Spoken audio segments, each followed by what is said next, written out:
Halo teman-teman, pada video pembelajaran kali ini kita akan membahas tentang 6 soal yang menjadi tugas akhir dari mata kuliah kewarganegaraan.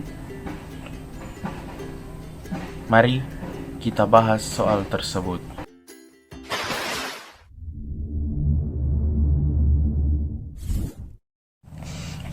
Nomor 1 dengan soal kebebasan menurut John Stuart Mill secara ontologis, substansial bukanlah perbuatan bebas atas dasar kemauan sendiri, bukan pula perbuatan bebas tanpa kontrol, namun perbuatan bebas yang diarahkan menuju sikap positif, tidak mengganggu dan merugikan orang lain. Melihat situasi dan kondisi kebebasan yang terjadi di Indonesia saat ini, dengan dasar kebebasan menyampaikan pendapat di muka umum, bagaimana tanggapan Anda? Nah, menurut pendapat saya, menyampaikan pendapat di Indonesia itu sudah bagus. Oleh karena ada hak untuk mengemukakan pendapat dan juga merupakan negara demokrasi, namun masih ada yang menggunakan hak tersebut untuk mengemukakan pendapat mereka yang mungkin menjatuhkan pihak lain. Dan juga menurut saya di Indonesia banyak melakukan demo untuk mengemukakan pendapat mereka, tetapi mereka melakukan demo hanya karena melihat misalnya suatu undang-undang baru yang ditetapkan kemudian tidak sesuai dengan keinginan mereka.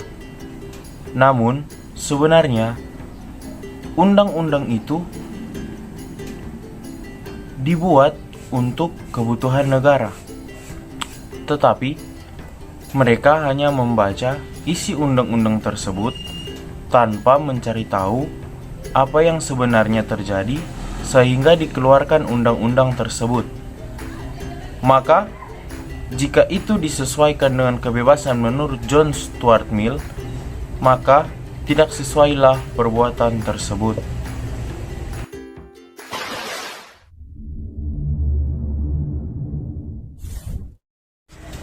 Soal yang kedua yaitu penyebaran informasi negatif melalui alat-alat elektronik, cepatnya perubahan dan perkembangan teknologi dan kejahatan dalam dunia informasi serta teknologi mendorong pemerintah untuk mengeluarkan Undang-Undang Nomor 11 Tahun 2008 tentang Informasi dan Transaksi Elektronik.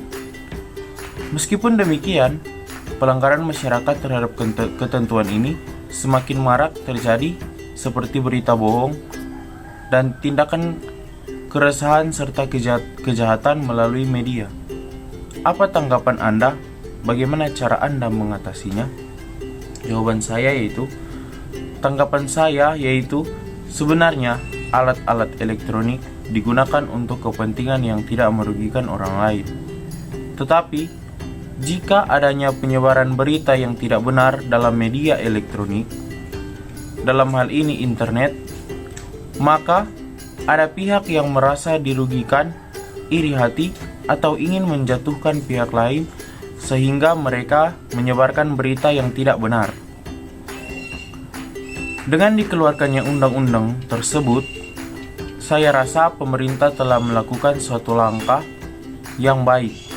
Namun, mungkin itu tidak terlalu ketat karena walaupun sudah ada undang-undang, tetap masih ada pihak yang menyebarkan berita yang tidak benar. Maka, menurut saya, solusi yang dapat saya berikan adalah jika ada pihak yang menyebarkan berita yang tidak benar, bisa langsung ditanggapi dengan cara melacak orang yang menyebarkan berita yang tidak benar itu di internet dengan bantuan Badan Cyber dan Sandi Negara atau BSSN, karena mereka mungkin memiliki kemampuan untuk itu.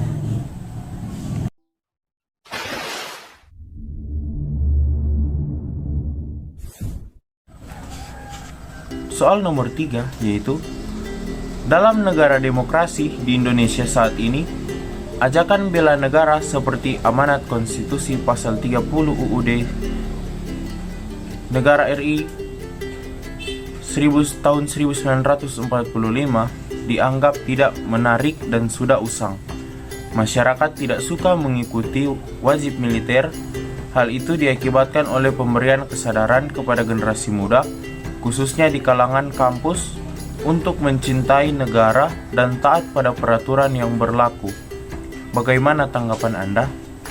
Jawaban saya yaitu, menurut saya, rasa bela negara itu bukan karena terlambat dalam pemberian kesadaran, namun itu karena rasa dari individu tersebut yang mungkin dia rasa dia sudah melakukan sikap bela negara, namun sebenarnya tidak.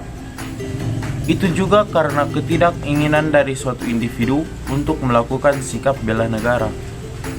Jadi, yang perlu memotivasi mereka adalah diri mereka sendiri, karena sikap tak bela negara tersebut ada karena perbuatan mereka sendiri.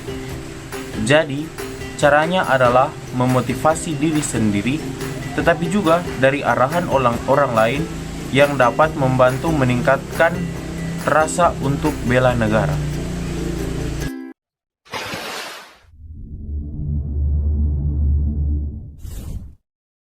Kemudian, soal nomor 4 yaitu, menurut Anda, apakah penegakan hukum terhadap pelaku teror di Indonesia perlu dilakukan secara cepat dan terpadu seperti ketika polisi mendengar laporan intel tentang rencana kaum radikalis untuk melakukan teror, maka tanpa memerlukan pembuktian tersangka, langsung ditangkap dan jika melawan langsung dilumpuhkan petugas. Bagaimana tanggapan Anda dihubungkan dengan konsep hak asasi manusia? Jawaban saya yaitu, tanggapan saya, jika dihubungkan dengan hak asasi manusia, maka tindakan dari petugas yang langsung melumpuhkan tanpa pembuktian itu adalah salah, karena itu bertentangan dengan hak asasi manusia. Karena masyarakat Indonesia memiliki hak yang sama, namun mungkin jika telah memiliki bukti yang kuat terhadap pelaku teror, maka dapat dilumpuhkan dalam artian tidak langsung ditembak mati. Jadi, mereka dapat menginterogasi pelaku untuk menanyakan apa motif mereka untuk melakukan teror tersebut. Dan pada akhirnya diberikan sanksi atau hukuman sesuai dengan undang-undang yang berlaku dan mengatur tentang terorisme.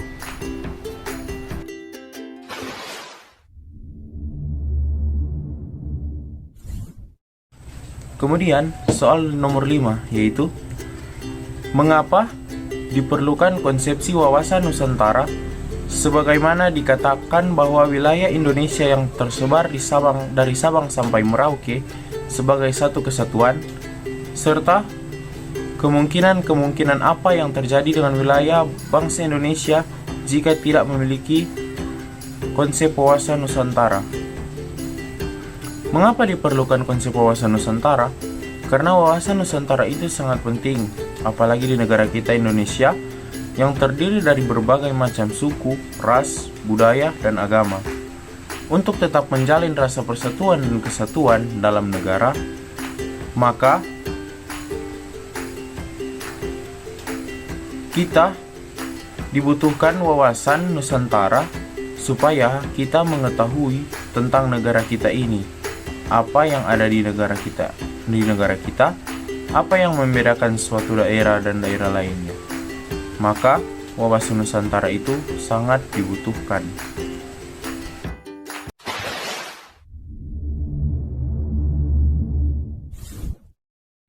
Dan yang terakhir yaitu soal nomor 6 dengan soal yaitu, dalam usaha untuk mewujudkan konsep nawacita pemerintahan Presiden Insinyur Joko Widodo, jika dihubungkan dengan konsep geostrategi nasional Indonesia melalui Trigatra dan Pancagatra untuk menjadikan Indonesia sebagai negara yang disegani dunia, apa tanggapan Anda?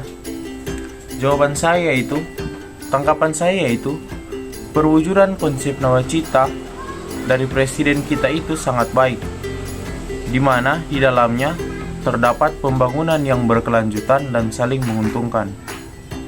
di mana di dalam konsep Nawacita tersebut atau konsep pembangunan 5 tahun konsep pembangunan 5 tahun terdapat 9 prioritas yang dimana di dalam 9 prioritas itu terdapat semua aspek dalam suatu negara, yaitu wilayah, masyarakat, dan pemerintah. Maka itu juga berkaitan dengan Trigatra yang di dalamnya terdapat aspek negara yang memang sudah melekat dalam negara saat negara itu ada, seperti wilayah dan kekayaan alam, dan juga berhubungan dengan Pancagatra yang dimana merupakan aspek kehidupan, yaitu tentang politik, sosial budaya, dan ekonomi.